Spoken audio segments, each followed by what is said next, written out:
Hello everyone and welcome to Cognify. So in today's video, we'll be looking at an exponential graph. So here we've got an exponential defined by g of x as -2 to the x plus 8, which is sketched below. And we've got 2 points a and b. We've got one here where the function intersects, right, with the y-axis, and at b where it intersects with the x-axis. So now let us look at the questions step one, right? So in question 6.1,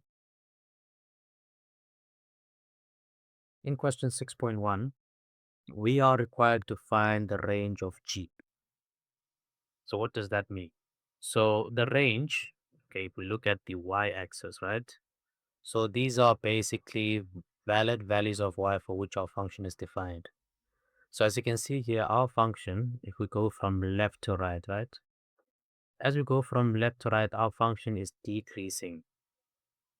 Okay, it's going down, and there is no limit to which this function goes, right? So it keeps going all the way to infinity, right? However, if we look at towards the left part of the x-axis, right, our function is converging, right, or approaching a boundary which it cannot meet, right? So now we want to find range of values for y for which our function is defined. So now here we need to look at our formula, right? The given equation, which is g of x is equal to -2 to the x plus 8. Okay. So now, in order to find that limit, right, we'll need to do a bit of an analysis on -2 to the x, right? Because this here is a constant, so we'll just leave it as it is for now. So let's take very large values of x, okay? Let's say we take a value of, let's start off small, right? So we'll test out x is equal to a very small value. We'll start off with -1, right? So for -1, this part here is what? It's going to be -2 to the -1, which is negative a half, okay?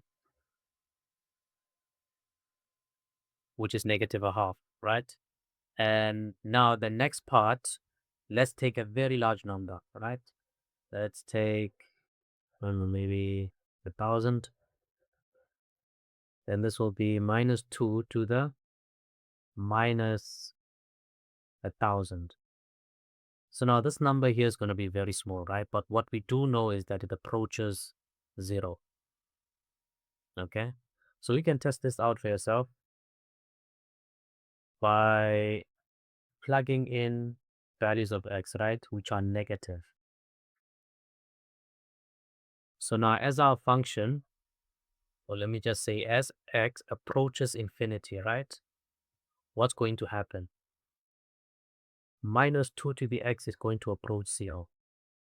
Okay. So this touches on a concept in limits, but this should give you an idea on how to tackle such cases, right?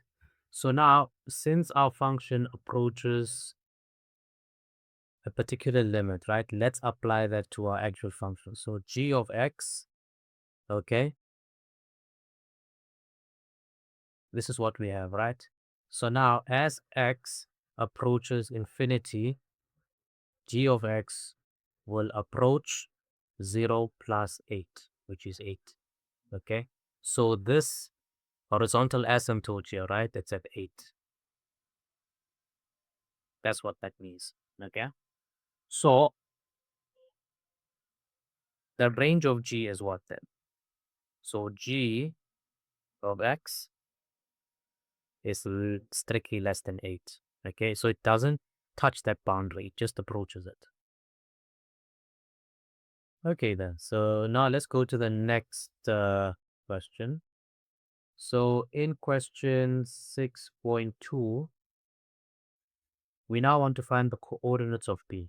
So if we refer back to our sketch, okay, the coordinate of B, point B, right, lies on the x-axis. So it has intercepted with the x-axis. So what are we going to do then? We'll set y equal to 0, right? So g of x, we set that to 0. Why? Because if you look at our function, it's declining, going down, down, down, and then there comes a point where y is equal to 0, right? Because it cuts the x-axis. So now what do we have here, right? If we set g of x to 0, so it's going to be 0 is equal to minus 2 to the x plus 8. Okay, then this becomes 2 to the x.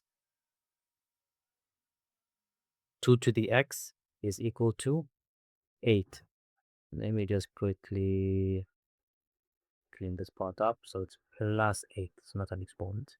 So now 8, we can write it as 2 to the power of 3, right? Bases are equal, so we can equate the exponents. So x is equal to 3. Therefore, point B is equal to 3 and 0. So that's our coordinate.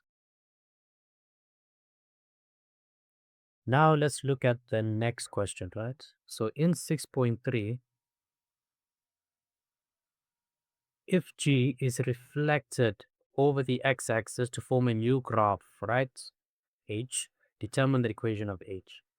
Okay, so here, right, we are reflecting G of x over the x-axis. What does that mean? Okay, so if we go like something rough sketch, right? So imagine this x-axis, okay, as a boundary over which our function is going to be reflected, right? So when we reflect this, what happens? We'd expect, okay, so if we start from point B, right? Okay, so it's going to cut here at point B, right? The intercept's the same. And then our function will go in that direction, see? And then goes down, down, down, all the way down, down here, okay? So this is what it means by it being reflected over the x-axis. And what you can see here, this gives us an idea on how to construct our new formula, because we can clearly see here that for every value of g, right, every y value, it is being reflected over the x-axis. What does that mean? If we've got g of x here, right, and we've got h of x, for g of x, we've got a particular value for y. That same value, okay, in h of x is going to be negative. So for example, if we have minus 4 here, which is a point somewhere here, right, for g of x, then for h of x, sorry, let's put this as a positive, then for h of x will be positive 4. Okay, I'll give you a simple example here. And let's say a point here on g, it's this point here, and a point here on h is this point. We can see that these points are equidistant from the x-axis, right? The signs are just different. So put a negative there. So that should give you an idea, right? So now let's translate this by writing the equation, okay? So we're going from g of x to h of x, right? So h of x, so what's happening to h of x? So h of x, right? To get that equation, we simply assign negative y, right? You remember what we said. So this is basically minus g of x, okay? Which is equal to minus 2 to the x plus 8. So now what's the output here? It's 2 to the x minus 8. And that is basically it. Okay. Next question. Next question. 6.4. So now in 6.4, we want to explain why the x-intercepts of g and h are both at p. Let us confirm that, right? We've got h of x, which is equal to 2 to the x minus 8. Okay. Now we'll set h of x equal to 0. Okay. So now 2 to the x is equal to 8. Okay. So we can see here that our coordinate is actually the same, right? It's at 3 and 0, which is at point B. So now the reason why the x-intercepts of G and H are both the same is because we are reflecting over the x-axis. Okay. So if we go back to what we did here, this portion, right? We were explaining how the reflection works, right? Where we take every value of G of X and then assign a negative sign because it's being reflected over the x-axis. Because if we look at our function g of x, right, up here, okay, this part here, you can see it's fairly positive, right, the function. It's only positive until we get to p. So now for that, for h of x, which is reflected over the x-axis, we'd expect its value within the same range of x values, right, to be negative, okay? But now this doesn't apply to values of x. We're not changing x. Okay, this will apply to x if we are reflecting over the y-axis. So if let's say we've got our function is there, right? And then our reflected function will be on the other side. We see for x value of let's say -2 on the function that's reflected could be +2. So hopefully that gives you an idea on that question, right? And that will be it for the session. If you enjoyed it, please give it a thumbs up and thanks for watching. Till next time.